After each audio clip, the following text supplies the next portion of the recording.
उसकी उतारी चुनाव आयोग के माध्यम से, और जिस तरीके से इस बार जनता को मन में भरोसा दिलाया कि भाई आप जिनके घरों में हत्याएं हुई हैं और फिर भी भाजपा का झंडा लेके जो आगे हैं, ये बहुत बड़ी जीत है। ये बहुत बड़ी, ये आप सोच नहीं सकते, नहीं तो बहुत बर्बादी की ओर पूरा बंगाल हमेशा के लिए उसका नाश हो जाता। हम चूंकि उस चुनाव से निकले हैं, मैं उन गलियों से निकला हूं, मैंने वो भय देखा है, मैंने खिड़कियों के अंदर छिप के लोगों को हाथ हिलाते हुए देखा कि कोई नीचे से देख ना ले, कोई टीएमसी का गुंडा ना देख ले। वहां हमेशा हिंदू इलाके पे बम मार दिए जाते थे कि वोटिंग में लोग ना आए। आज ये जीत इतनी बार प्रभु।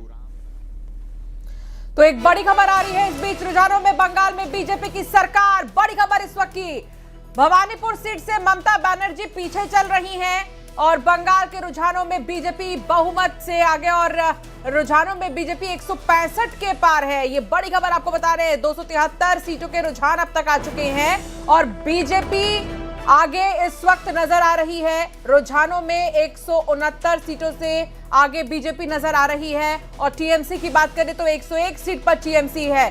सत्यप्रकाश जी, जल्दी से एक रिएक्शन। 4 से 5 राउंड के रिजल्ट्स घोषित हो चुके हैं एवरेज हर सीट्स पर। तो ये कहा जा सकता है कि 1/5 या 1/4 रिजल्ट डिक्लेयर हो गया है। तो इससे ये ट्रेंड तो दिखता है कि कहीं ना कहीं वहां पर BJP is going to form government. लेकिन ये माना जाता है कि जब तक रिजल्ट पूरा ना आए तब तक ये बिल्कुल हम लोग तो नहीं कह सकते हैं कि किसकी सरकार वहां बन रही है।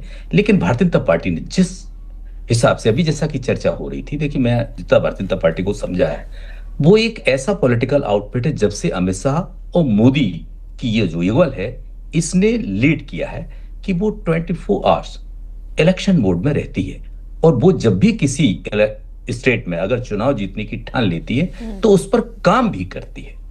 तो आपने देखा कि वहां जो स्ट्रेटजी उन्होंने अपनाई कि किससे वहां पर जो लोग हैं, यानी कि भले ही महिला सुरक्षा के अगेंस्ट जो लोग खड़े थे, इन्फ्लेटर्स के खिलाफ खड़े थे, जो हिंदुत्व के पैरोकार लोग थे, उनको कैसे एकजुट किया जाए।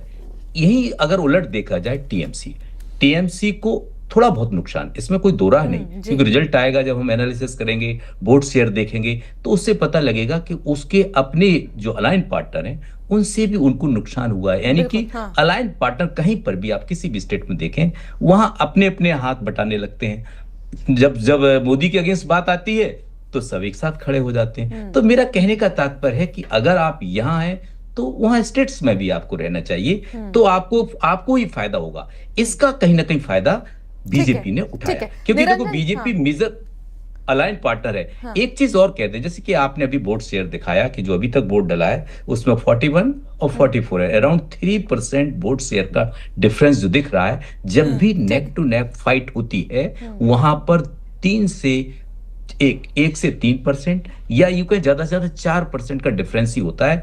ये भी ये शो करता है कि भारतीय जनता पार्टी वहां सरकार बनाने की तरफ स्पष्ट दिख रही है। निरंजन जी, ऑपोजिशन कहां खड़ा है, मुझे ये समझ में नहीं आ रहा है, क्योंकि अगर मान लीजिए रुझान जैसे सामने आ रहे हैं, इन केस नतीजों में बीजेपी जीत जाती है ये चुनाव पश्चिम बंगाल में, तो टीएमसी भी एक साइड हो गई, कांग्रेस तो देख ही रहे हैं आप कंडीशन, और ऑपोजिशन फिर कहां रह जाएगा? अंशिका जी, मैं इस बात का जवाब दूंगा। पहले मैं जो हमारे विद्वान पैनलिस्ट जो साथ में हैं उनकी बात में थोड़ा सा मैं सुधार करना चाहता हूं। देखिए, ऐसा है कि भारतीय जनता पार्टी का जो शीर्ष नेतृत्व है, चाहे वो नरेंद्र मोदी जी हो, अमित शाह जी हो या इनकी टीम हो, ये तो सबको पेड़ के ऊपर पानी देते हुए दिखाई देते हैं, लेकिन एक वास्तविक उस पेड़ को जो पोषक तत्व जो देता है उसके बारे में कहीं पे भी हम कहीं चर्चा नहीं करते, क्योंकि वो जो समाज है, वो जो संगठन है, मैं जिस बात की बात कर रहा हूं वो आरएसएस, वो जिस तरीके से धरती के नीचे होकर के गुमनाम, कहीं पे उसका अखबार में कोई नाम नहीं, कहीं टीवी पे कोई नाम नहीं, जो अपने घर से रोटी खा के जाता है, अपने पल्ले से किराया लगाता है, और जिस तरीके